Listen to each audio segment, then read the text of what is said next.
Welcome to Innovating Leadership, Co-Creating Our Future. I'm your host, Maureen Metcalf, founder and CEO of the Innovative Leadership Institute. I am delighted that we are welcoming Rachael Kelly to our show today. She's the Chief People Officer of Western, and she recently transitioned from Chief HR Officer at Smokey Bones. She's going to be talking about how trauma-informed Smokey Bones transitioned to human-centric leadership. Today's interview is part of the Connex Executive Insight Series brought to you by Connex Partners. Connex Partners is the #1 executive network for HR and healthcare professionals. Connex connects business leaders from across the U.S., helping them solve their greatest challenges together. Today's discussion will explore human-centric leadership through the trauma-informed lens. So Rachael, let's jump in. Can you tell our listeners a little bit about who you are? And then we're going to jump into how did this all come about? Thanks for having me. I grew up in the Midwest, suburbs of Chicago, and started in the restaurant industry as a pizza cook and not really sure what I was going to do with my life, even that I would have much of a life or much opportunity. And I quickly found my home in the industry and really connected to the opportunity that existed. And I grew. I had a wonderful experience there, grew in a large organization and had a few experiences after that before joining Smokey Bones. I reside in Dallas, Texas with my 2 boys, both on the spectrum. So we are a busy household and busy life. Thank you. So as a public-facing food service organization, how did you evolve the business in the face of the pandemic? And how did that become the impetus for redefining your approach to leadership? We very much believe in the statement, never let a good crisis go to waste. The pandemic was a huge crisis. It required us to rethink everything. In a matter of 3 days, we were down 80% in our revenue, and dining rooms shut down, communities in lockdown, everything changed, and people couldn't even come to restaurants. They couldn't dine in. So we had to immediately change our business model and deal with being down 80% in revenue. It was a question of how are we going to do this and survive? And not only how are we going to do it and survive, how do we do this and navigate through in a way where we can thrive on the other end? Because we will survive.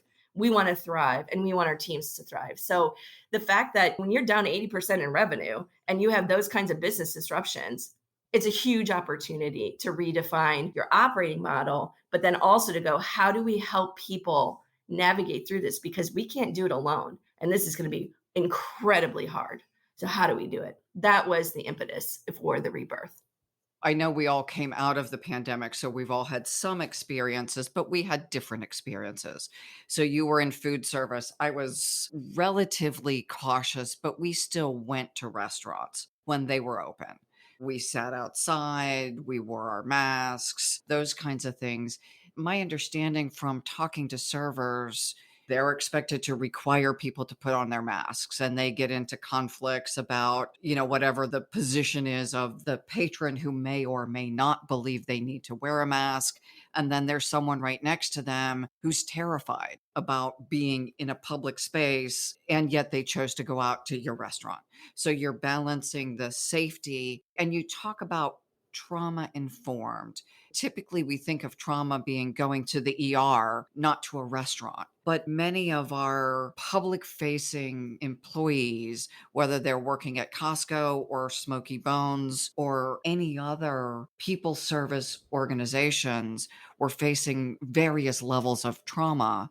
Many people haven't considered what did it feel like for the kid who's trying to pay their way through college, who doesn't have a lot of experience, or you as the 18-year-old when you started working, or 16, who hadn't yet developed the autonomy and the comfort of confronting angry and mean patrons at some points. Absolutely. It was very traumatic for everyone in the organization, and in particular leaders as well, because not only were we flipping our business model, when you're trying to change on a dime, stuff doesn't happen right. It's not smooth. Change is very difficult. So you're doing that overnight while people are under extreme compensation pressures. So we did not take PPP money. We took it on the chin. So everyone was on compensation reduction as well in a population that already in some instances are working paycheck to paycheck. And so what that meant for people was that overnight, the rug is completely pulled out from underneath them. They're trying to figure out how are they going to pay their bills because now they're dealing with they're not making money. There's no buffer. You don't get like a month to figure that out when you're living paycheck to paycheck. You get a day maybe. So they're trying to figure that piece out. Plus dealing with going to a restaurant and each other all have different views. We all had different views too, by the way, as an executive team on this matter.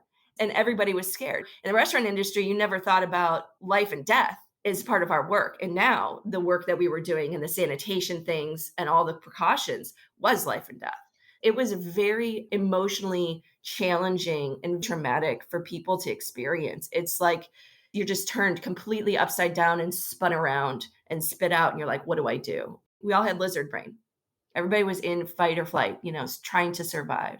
I think you started to say PTSD, and while different than we experienced for wartime veterans, people are now being diagnosed with PTSD, especially frontline workers. Their kids are out of school. They still have to show up at work. There's no option for daycare in a traditional send your kids off to daycare.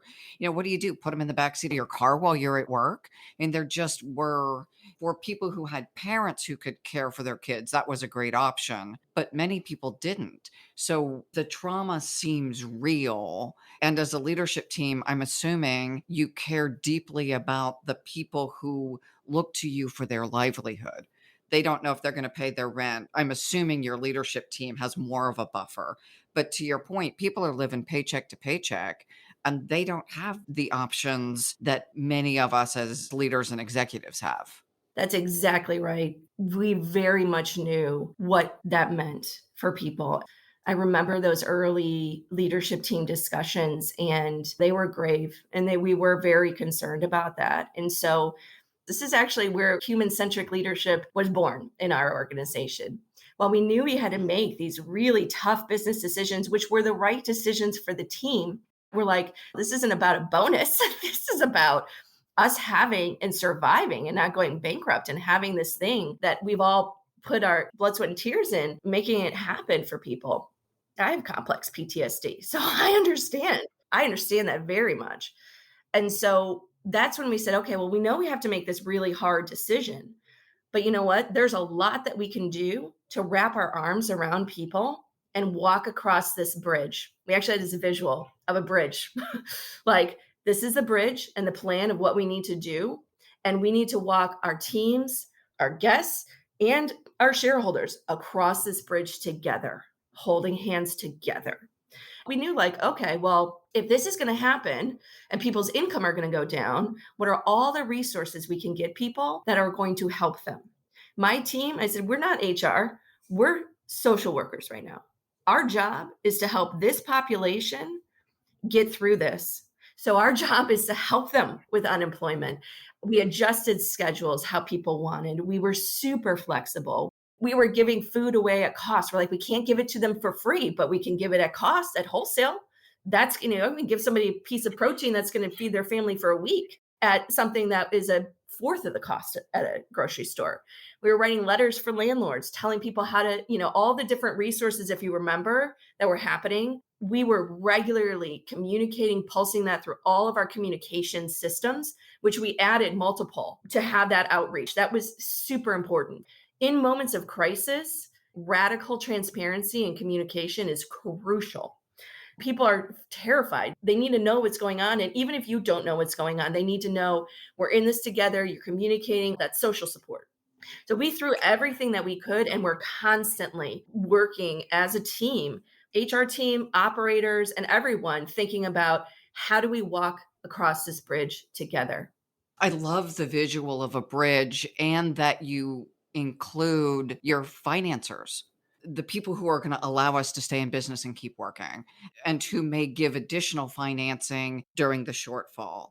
Your employees who you have a stewardship responsibility for in a way, and your customers who certainly need to stay safe and continue to also feed their families. I love the image. It brings back some image of a Grimm's fairy tale kind of we're walking through the woods together, which is a pleasant, not traumatized image. Yes, very much so. How many restaurants do you have? Because as our listeners are engaging, I want to paint the picture that this isn't you with 3 stores down the street from each other that you can pop into. This is across the country and hundreds. We have 62 locations, 3,000 employees across 16 states on the eastern half of the country. So the need to communicate directly and engage with that population and drive those messages and make sure people had what they need, knowing that we were this multi-site dispersed organization and that things were different in different parts of the country. Being in Atlanta was very different than being in Pittsburgh or New York City or Miami. So managing that and getting the right messages to the right people and those systems were incredibly important because there was quite a bit of variety of what was going on. New York was shut down, right? Because they were the epicenter, Yeah. and Miami seemed like they didn't even acknowledge it happened. So Exactly. And so if you think about sales and all the things that then affects, right, hours and supply and just how you're operating and the things that were changing. I mean, every day I was watching multiple press releases, multiple news sources, reading CDC, reading WHO, all to give people guidance that they needed for where they were. your role changed from traditional HR, you said, to social worker, but also you're the chief medical officer in some ways, or part of the chief medical team. This now became a healthcare issue. So you're engaging in stuff that I'm guessing you didn't go to college for. Very much so. Between myself and the COO, we were studying that stuff. And we actually, Smokey Bones and myself and a couple other portfolio company leaders ended up writing the opening guide for the PE firm because we were studying it so much. And we were so, okay, here's how we're going to handle this. And how do we communicate and all the systems you do. But I've never been a traditional HR person, that's for sure. But in this moment, you just step into the space of where you're needed. You go, what does the organization need? Because really, as HR, you're about the culture and the organization and guiding the organization to achieve a strategic plan. Here, that was all about how do we help the team? How do we wrap our arms around people? And how do we make sure people are safe? How do we make sure we're not going to get sued? How do we make sure that customers are going to feel safe? Because at that time, if you remember too, there's all sorts of conflicting information. So it was about keeping people factually safe, but at the time we didn't know what the facts totally were. So we needed people to feel safe as well. And then add in all the social traumas that started to occur in the country. So then it became not only just about physical and health safety and the health safety of them and their families, because our people have families, right? They're worried about, do I bring this stuff home? I have these other conditions. So there was a lot of work done there to help people navigate through, but then it was also about how do I help people feel safe in a different way as those issues started to really come up. You've said the leadership team disagreed, just like all the other humans, that if you put 5 people in a room at that point in time, you had a lot of different points of view that in the past we were able to kind of set aside our differences, come to work, get the job done. Now our political views, our religious views come to the fore as we've got people who think this is absolutely a health crisis and we believe Dr. Fauci. We've got other people who think it's all made up. It's a conspiracy to whatever the conspiracy theories were. Presumably, you had people on the leadership team that were some reflection of the population. How did that work to get an organization to shift to human centric where others went purely financial? This is all about survival. We're going to cut stuff and we're going to make sure we as an organization stay alive. You took the opposite path. Yes. I thought about this a lot, right? Because there are moments that, you have to personally not react to comments somebody makes or what they think, because I'm part of a group too who has an opinion, a strong one. But we talked about the fact that we were all so different and that the power was in that difference. It was in the fact that because we were all coming from different vantage points, where we would land collaboratively on whatever the topic was, we recognized it worked. It was so much better than what any of us as individuals thought. That was the impetus for our Humanifesto line that says, none of us have all the answers, but together we all do. And it was really from that. While we had differences, fundamentally, we all were valued our teams and our business and navigating through this to come out to thrive. That was universal. So as long as we stayed focused on that, and even if we started to, we're like, let's come back to this. What is it that's going to help us and our teams navigate through here? That's how we made our decision. And we knew you can't cut your way to thriving. There's no way. And we knew that there was a lot that we couldn't do. We couldn't throw billions of dollars at people. So remember the big dogs, they were throwing a lot of money and stuff at people. They're throwing PTO and bonuses and all sorts of stuff. Meantime, we're cutting pay at that time to survive. The other part was like, hey, look, we can't throw all that stuff at them. But you know what? People are more dynamic and complex than just throwing dollars at them. And we can help them survive financially by doing all these things and then recognize the human being that's there. And it doesn't cost anything to have a good culture. It doesn't cost anything to be trauma informed and to wrap your arms around somebody and listen to them and help them navigate through. That's for free. And it's a highly, highly effective method to navigating crisis and helping people to succeed. So there's the heart side that's like, this is the right thing to do for all the right reasons. But on the other side too, it's like, hey, look, even if you don't, or you're like, oh, that's wooey or whatever, it'll appeal to your dollars and cents side because we can't survive without our team. And if they all go, we're done. Peace out. Let's call it a day. And so the team knew that and knew that we could do right by people while doing good. We could do both. It wasn't one or the other. That was a big piece as well. So the pandemic is mostly behind us, and some companies are, quote, going back to how things were, going back to the office, the way they do business. They are trying to put the pandemic in a box. We went through a tunnel, basically. Now we've come out and we're going to return to normalcy. It sounds like you actually changed the business model, the competency models, the performance management system. You truly leveraged this crisis as an opportunity to transform. So you didn't have a tunnel that you came out of that one side looks like the other side. We went through a dark time, and what's on the other side is, I've flown across the ocean and now I'm in the mountains and I started at the coast. What informed that thinking that we're not going back to the old, we're creating an entirely new thing? And then how did the process go about? We all just knew like quickly that the world is not going to be the same. You remember before 9/11, you remember after 9/11. And we're like, no, this is significant and traumatic and going to be for some time.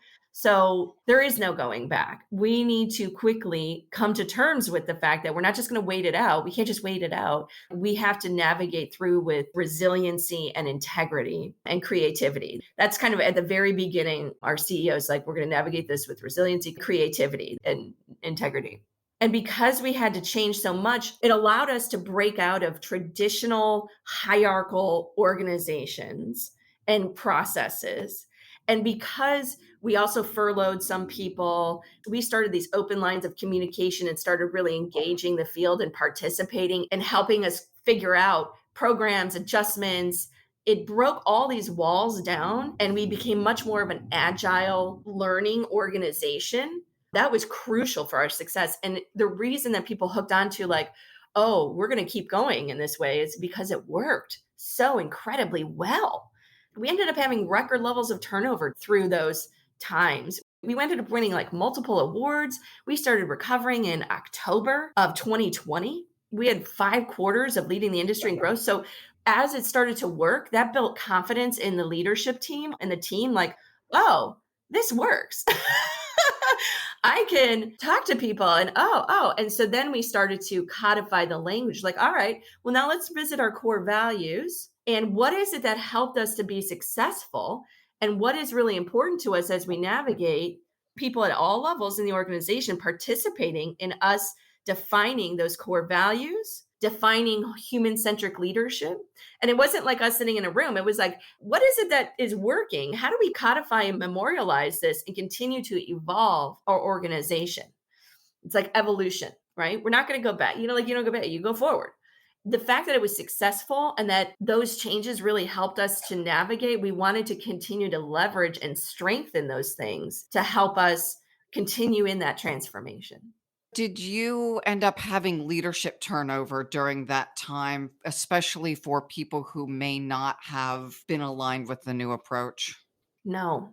And don't get me wrong, we've had our battles with the great resignation just like anybody else, but we delivered record levels, low levels of turnover. Our retention was very strong through those phases and through the reopening. And our retention was strong even early on in the great resignation. We did see a peak and then we started to come down again. And we're already at pre pandemic levels of turnover.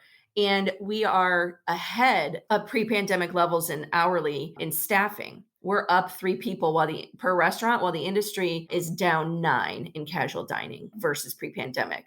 So we very firmly believe that our approach has enabled us. The results really started to show. Quite frankly, we saw it in the behavior of our field leaders. It was incredible how those leaders would come forward. They're running their restaurants on reduced pay in this crazy environment, dealing with all the stuff we were talking about, all the social stuff.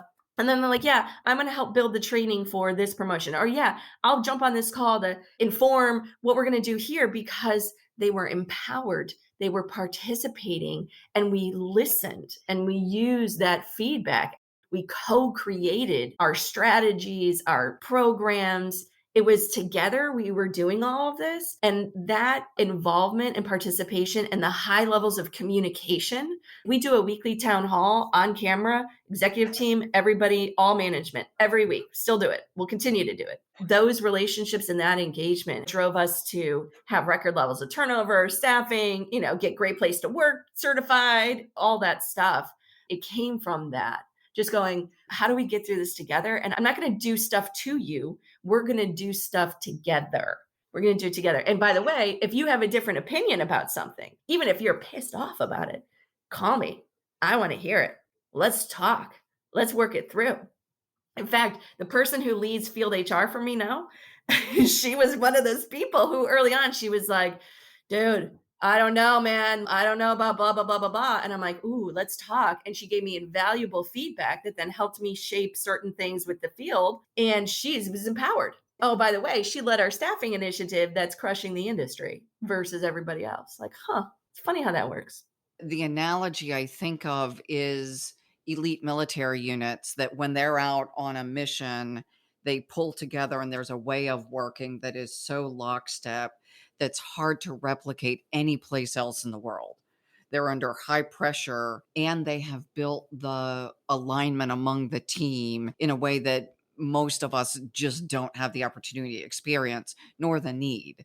It sounds like you built that kind of alignment. And one of the things I hear from fighter pilots and folks like that is you come back to traditional civilian life and it's just hard to find that camaraderie that they had when they were in these intense situations. It seems that you have been able to tap into that energy, for lack of a better word, that creates the pressure cooker and it's life and death and it's good people coming together. There's really an opportunity that we just don't see in times where life is not so stressful. Absolutely. It's an incredible impetus for change.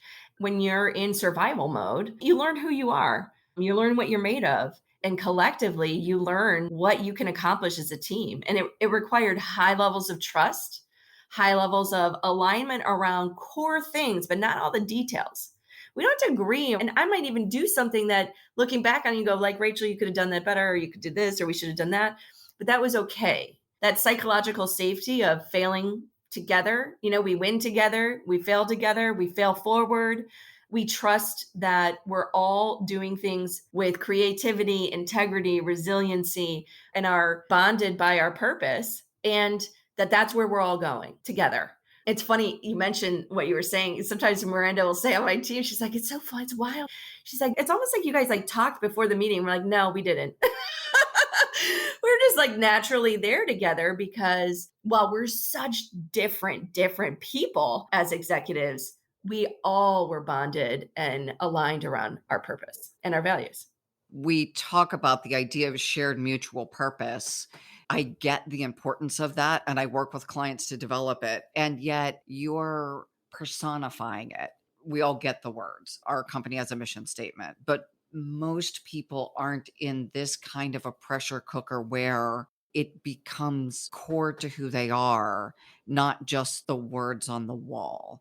Even the people who shape the words on the wall often don't have it in their, I'm thinking almost like your cells are vibrating at that frequency. And that's what allows you to come into a room from different political views and different religious views and still line up around this very core thing that we're here to do.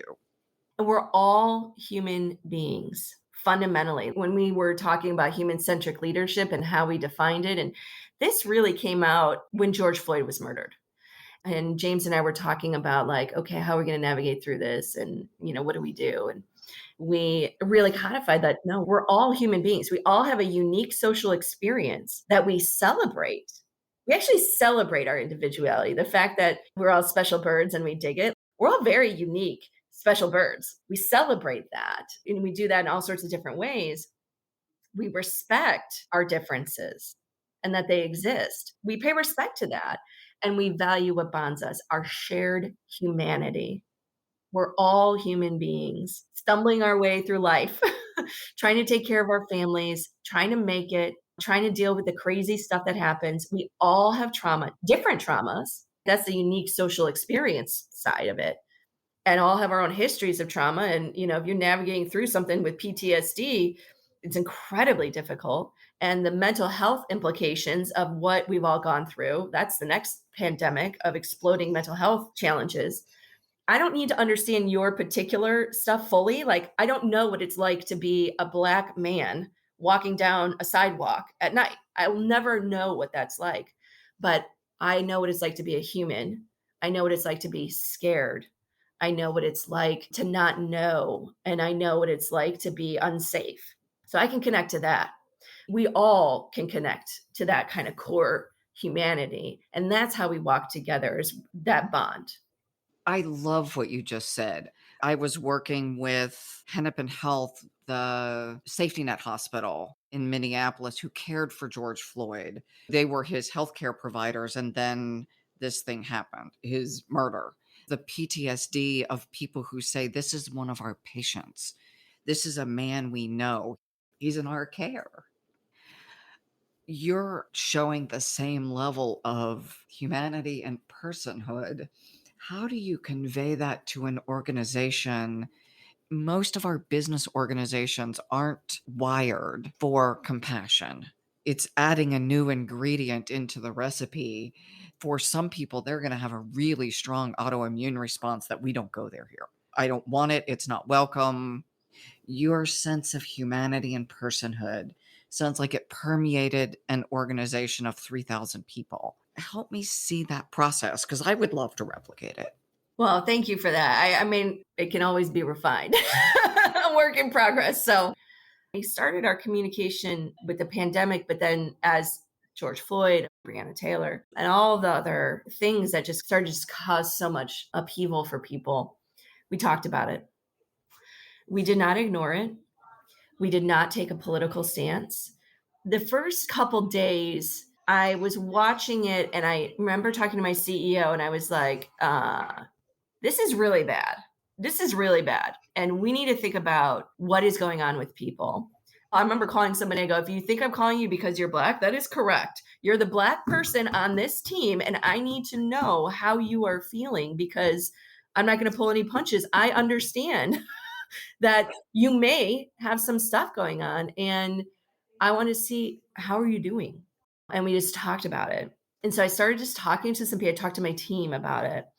Then I talked to our COO and I said, this isn't about like what we think about it or the politics around it or any of that stuff, but our leaders are faced with this. They're having their own feelings. We're having our own feelings. And so we need to help people to how they're going to handle that because that's real and that's going to show up in our restaurants. And it did. And so we have to help our leaders with how are you going to respond? How are you going to respond when people are feeling all sorts of ways? And so we did. So we talked to people. We educated people around trauma and what happens to human beings and their brain when they're traumatized and how that affects behavior and how you as a leader hold a safe space. And we role modeled that. I mean, there were moments on some of these calls. We have an internal social media channel with all of our managers. There's real time communication. By the way, at the time I launched it, the administrator didn't have the ability to delete a comment. So if somebody went on there and started going blast, they could, and I couldn't do anything about it. Only thing I could do was shut down the channel. That never happened. People would go on and we talked, but we would talk. When we taught people about it and help people understand what's happening with human beings, and that you don't need to understand exactly what it's like to be this person, you need to understand trauma and connect to pain.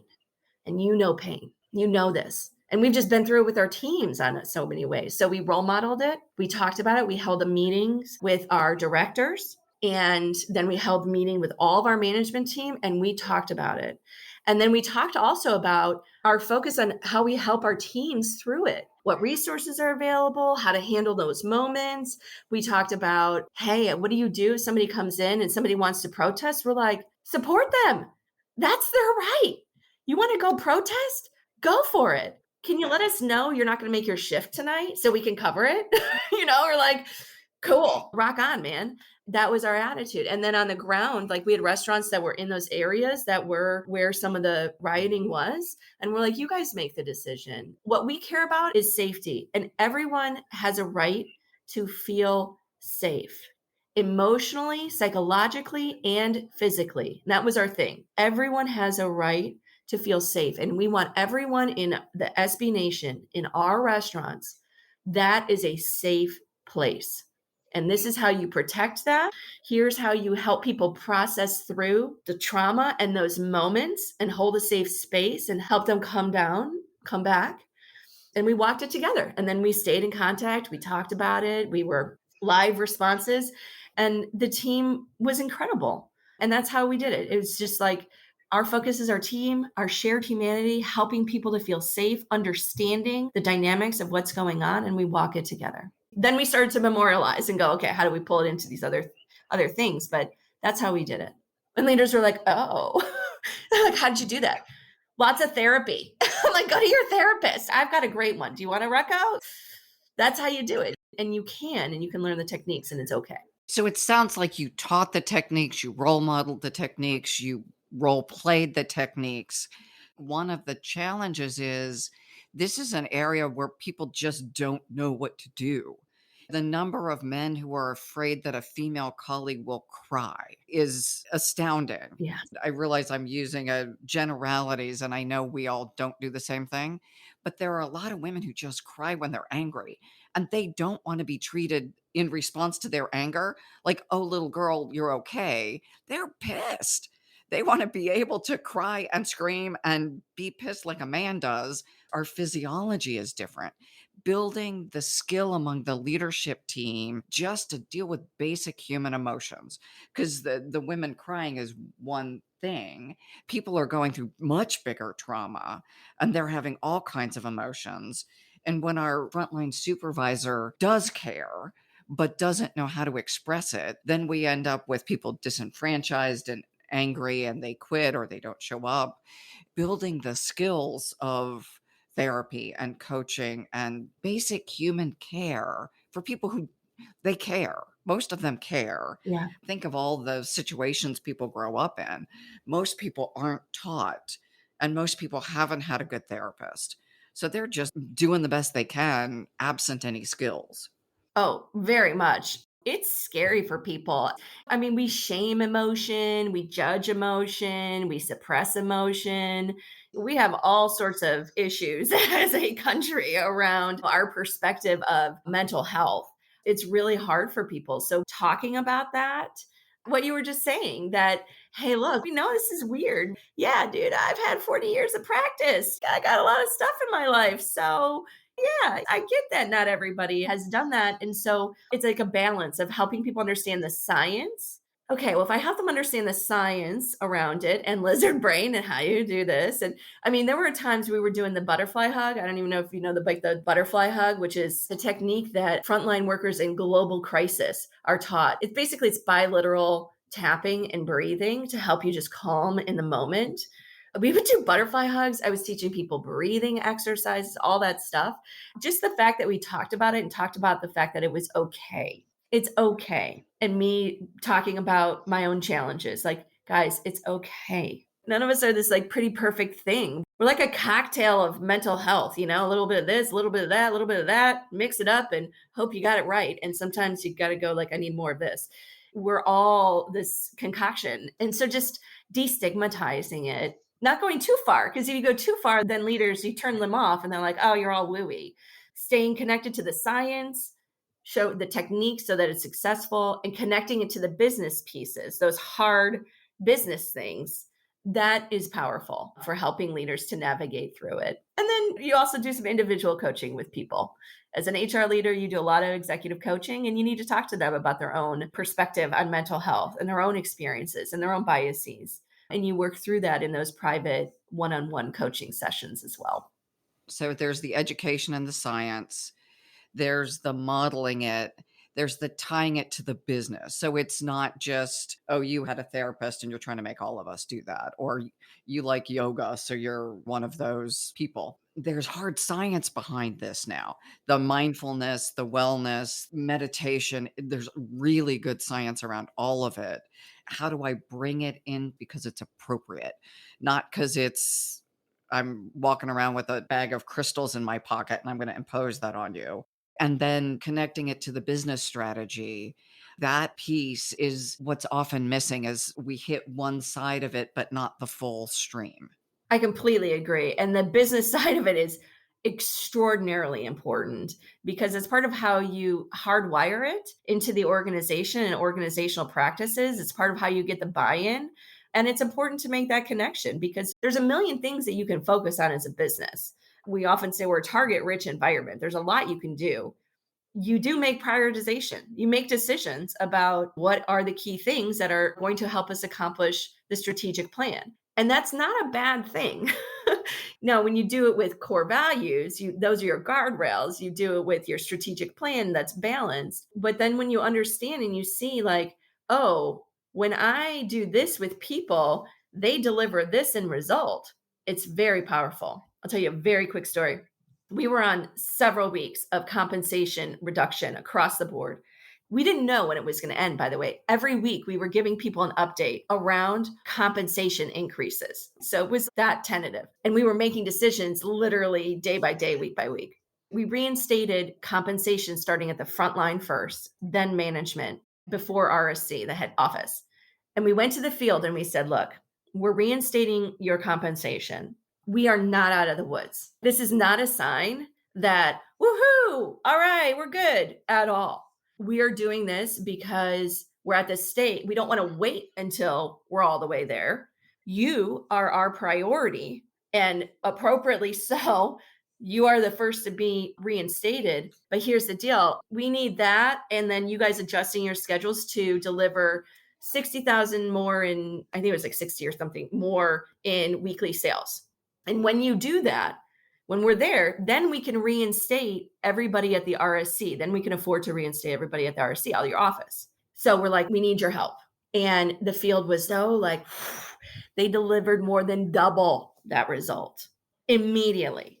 And boom, we flipped that switch. I mean, it's just like situation after situation where we're just astonished. And so for like our CFO and our money guys, they're like, oh my gosh, look at that. Look at, and I'm like, yeah, it costs nothing to build culture. It's just about how you treat people and doing the right things and creating the right experience and outcome and understanding that there's energy there and that is to be valued and supported and fostered.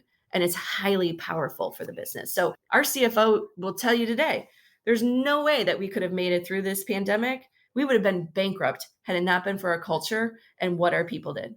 One of the things I hear is strong transparency, where some organizations would have said, we're reinstating the field, not the office, but we can't tell anybody because that will feel unfair. You took the opposite approach. We're reinstating you and we need your help so that everyone can pay their mortgage or their rent and feed their families. I call it radical transparency. And that is so important for creating trust. In a VUCA world where things are volatile, uncertain, chaotic, ambiguous, right? VUCA world, you're going through the pandemic. It's like a free fall. I call it free fall in dystopian universe. You're like, is this real? Like, what's going on? That you don't have to have all the answers, but you need to be transparent about what's going on, what you do know, and transparent about what you don't. Because people will know. If you BS them, they're going to know. If you don't know, they know anyway, even if you're quiet. But if you're quiet, then you're creating a tremendous amount of anxiety with people unnecessarily. You're hurting them by doing that. People can handle very tough information. They can handle very hard realities when you tell them and you're straightforward and you walk through it. It's kind of like that thing about anxiety, right? And like if something's making you anxious and if you distract yourself, all that does is make you more anxious. Well, it's the same thing. Like if you just like avoid it, it just makes it worse versus I'm going to enlist you. We're in it together. We're all in this together. We don't have all the answers. And we're going to talk regularly and have this two-way communication. That was very, very important as well. It wasn't just us disseminating information vis-a-vis our written updates and our weekly town hall and our stuff. It was dialogue. It was conversation, open dialogue on those town halls and through our group me channel and through all of that stuff and just being honest. And it was scary for leaders at first to do that.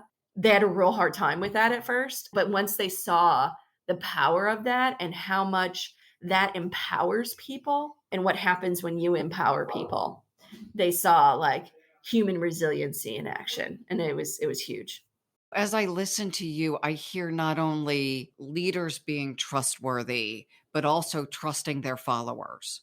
I have to trust that you'll do the right thing, even when I don't control you, or especially when I don't control you.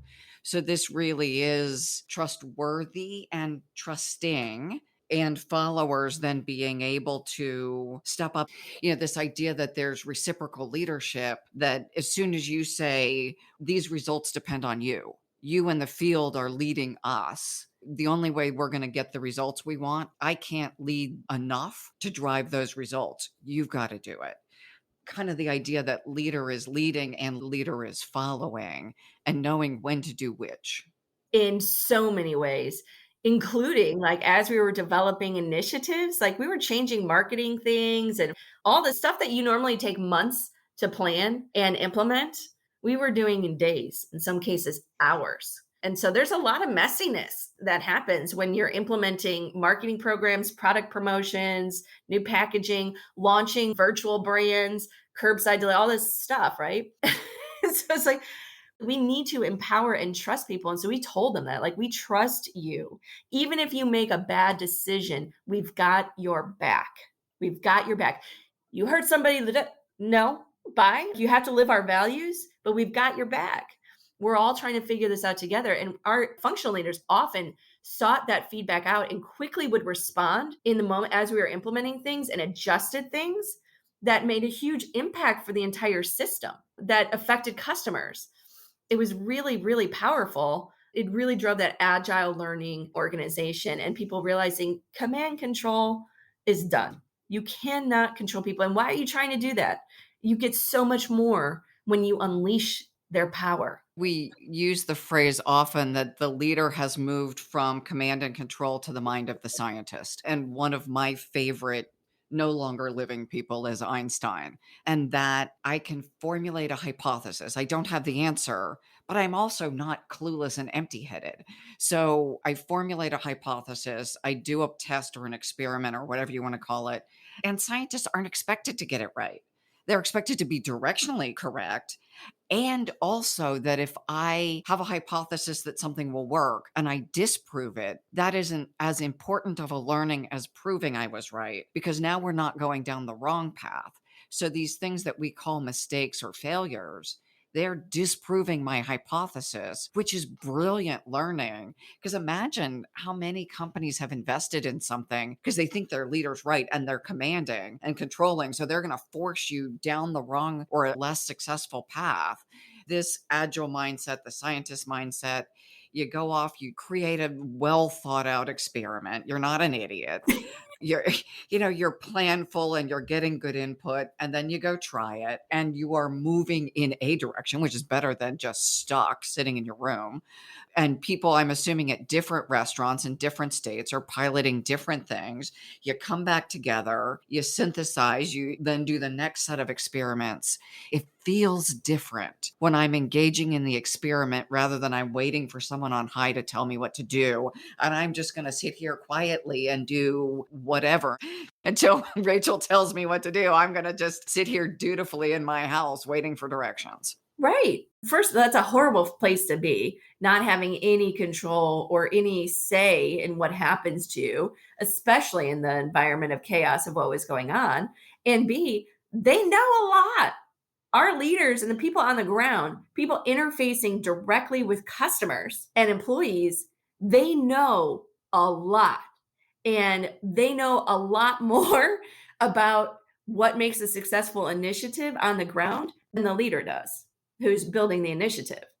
When you're also doing things that involve technology and ordering and online and all the digital stuff, which we were super heavy in because everything was coming in through digital, very little on the phone. It was all coming through online. So again, our model is totally different. So you've got all this volume coming through those digital channels. If we didn't have that relationship, if we launched something where, let's say, a key wasn't working right and it was ringing up at the wrong price, or a customer couldn't do something online the right way, we were now getting that feedback immediately within seconds, minutes of the issue happening. And then it would have visibility to the right ops folks, to the chief digital officer, et cetera. So you were able to switch and solve things immediately that impacted our sales, impacted our guest experience, impacted our employees in a very positive way that would have harmed our business had we not known that, or had it taken longer for the issue to surface. So I think like people really understood and started to see just the power of that collaboration. None of us have all the answers. Together, we all do. But I need to also, as a general manager, feel safe enough to go on that GroupMe channel and tell the chief digital officer something's not working right. That's not easy to do unless I really feel safe and I've been given that encouragement, et cetera, to do that. It's interesting that even you at the senior level were experiencing opportunities to be very candid with your executive colleagues and having to enlist them and enroll them in making changes quickly, and that those aren't easy conversations. No, they are not. Not at all. But I think that all of us being centered on kind of core values helped. And we had debates. It's not like all those conversations aren't just like, oh, how's the weather? Blah, blah.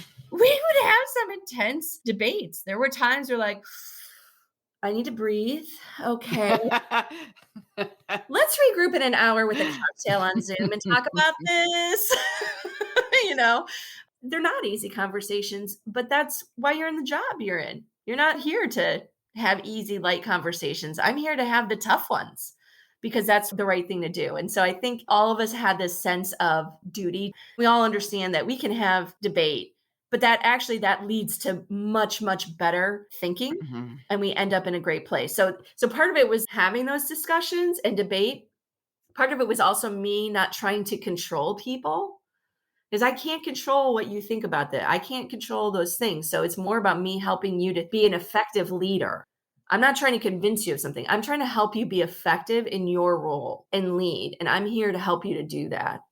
That's a big part of it, and a big part of trust for a CPO to be able to influence people is them knowing you have their best interests at heart and you know what you're doing. We all talk about collaboration and how important it is. We don't talk about how difficult it is. It sounds like some of us live in this magical world where everyone just collaborates. What I hear from you is there's no fairy dust. There may be cocktails after hours on Zoom, but this is hard stuff. It's emotionally challenging. It's thought challenging. The feeling that we're never going to get through this. And I really wish I didn't have to work with this person some days. And then we come to a better solution. Yeah. The pixie dust doesn't exist. Not if you're in a healthy team, it doesn't. A high performing team. High performing teams, they duke it out at times. They debate. They don't personally attack. That's not what we're talking about. But they have productive, robust conflict and they hammer stuff out. And it's required for high performing teams. It's a sign of a high performing team. So we reminded ourselves of that too. There's certainly times where it's like, so do you want to go get lunch? Sorry about that. I was feeling a little spicy on that day. I was we've all had to apologize and, adjust, and we all learn about ourselves and how we grow too. So I think, just that learning growth mindset helps in that collaboration, because when you've got a growth mindset, you're not trying to just hold on to your thing. It helps with that robust dialogue, because then you're also demonstrating an openness to other thinking. It's not, I have this opinion and I'm trying to persuade you. I'm open to the possibilities. So in our last couple of minutes, you're now leaving your role at Smokey Bones. You're going to West Derm. They're owned by the same PE company. So you're not leaving the family, but you're moving down the hall. Tell us a little bit about what you're going to be doing at West Derm. I'm really excited and feel very fortunate for the opportunity, especially since my brother passed away from melanoma at the tragic age of 36. It's something that has tremendous meaning and purpose for me to go into this space, to go into healthcare, and specifically go into dermatology. And our purpose is healthy skin for life. And when you think about skin, it's the largest organ that we have. It affects the intersection with identity, psychology, diversity, trauma is huge. It's huge. As a chief people officer, we'll be partnered with the executive team to build an elite community for providers. Because when you start to pull providers together and create a community where they're collaborating, learning from each other, doing research with each other, trying new technologies, right? It elevates everyone, which ultimately elevates the healthcare for everyone in that community. And so facilitating that elite provider community, an amazing culture wrapped and teams wrapped around those providers and those patients in those community. I call them, everybody's a caregiver. We're all caregivers. Is an amazing opportunity to build this practice and co-create that with all these leaders and providers. I love hearing how you are taking what you did so successfully at Smokey Bones and moving it into not only healthcare, but a space that's so crucial to you. Yes, it's an amazing opportunity. It's one of those where I go, whoa, is this really happening? Okay, it is. Rachael, it's been such a pleasure to hear your transparency and authenticity as you talk about the challenge, the successes, but also the tough times moving through to create an environment that is so much better than what you started with and what we all started with. We didn't even know this was possible at the end of 2019, beginning of 2020. Yeah. How would listeners learn more about the work you've done and contact you? Well, you can certainly contact me through LinkedIn. I am definitely very active there. I also work with Verdant Consulting around a lot of this work. And there's just a tremendous amount of literature out there about understanding burnout, mental health. And I think the more you understand those things, the more it helps you to be trauma informed as a leader and help lead your organizations through this. Thank you. And thank you to our listeners. We're all navigating Rachel called it VUCA, a time that is very volatile still, even post-pandemic. Many people are immunocompromised and still trying to stay safe and still trying to make informed decisions about vaccines and who gets to leave the house and who doesn't. At the same time, people's worlds have been upended with the war in the Ukraine and supply chain challenges. And it is through understanding trauma, through building trust, through transparency, through mutual support, that we will end up being better off at the end than we were at the beginning. So I want to thank all of you, not only for listening and liking and sharing us, but also for the work you're doing in the world. I'd like to thank Connex Partners and Rachel for joining our show today.